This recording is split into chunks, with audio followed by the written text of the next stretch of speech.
So in this tutorial, what we are going to do is we're going to create a diagrid around this polysurface model that I have. You may have created it through various methods that we have followed, either a loft or a sweep or a rotate or whatever. But we have a solid model here, a closed polysurface, and we're going to use Lunchbox to create an interesting diagrid pattern, which is these diagonal lines all across the surface, extract those curves, and then create pipes around it. So adding a pipe command in Rhino. So in this structure thing, we have diagrid structure, which is very cool and very efficient for the outer bracing of the entire high-rise structure. So we can go to diagrid, and what it demands is a surface. So I'll take surface, and what I'll do is I'll feed it here, and you'll realize that since it's a poly surface, a closed poly surface, I won't be able to feed this. That means I have to use something known as a boundary representation.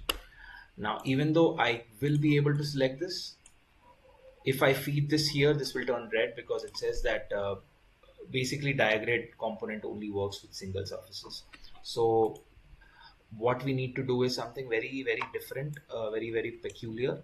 I'll clear this first of all. I will use something known as UV Editor.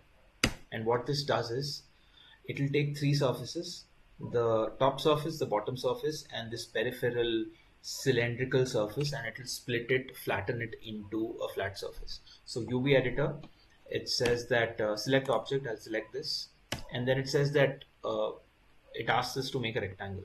So I'll make a rectangle somewhere here. And what this does is, it smoothens this out without any subdivisions, but then it draws the divisions flattened on a surface around it, on this rectangle that you just made. So this is our flattened peripheral cylinder. This is our top triangle, and this is our bottom circle. Now what we can do is, if I select this, you'll see that I can take this out. This is a ghost now, and it disappears, but it's still there. It's not a glitch. It's how we map different patterns onto a surface.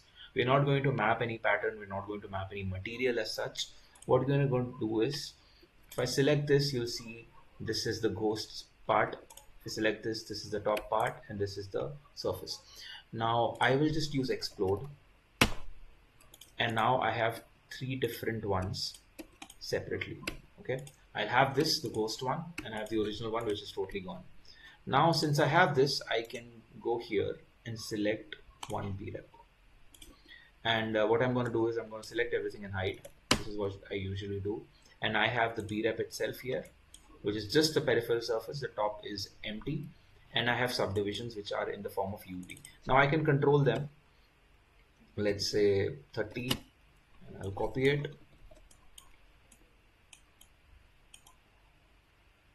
Then I select them, and then I can play along. I'll switch this off, Control Q, and then I can see that I'm able to control the subdivisions. Okay. Now generally odd numbers or even numbers work.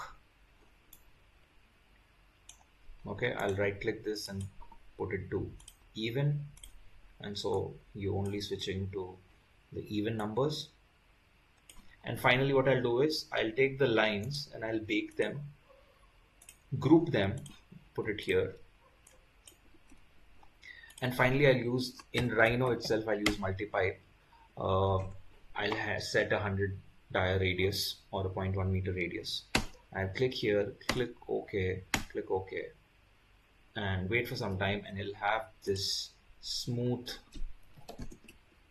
structure coming out. So this is one way of meshing and creating this diagrid right out of the original surface, and you can always send it to a 3D printer and sort of have this idea that this is what my outside structure will look like, just using one. And then there are simple things that you can try. You can try the grid structure, you can try the brace 1D, brace 2D, same method, bring it here and then feed in the surface, feed in these, and then you can have different variations. again by using multi-pipe.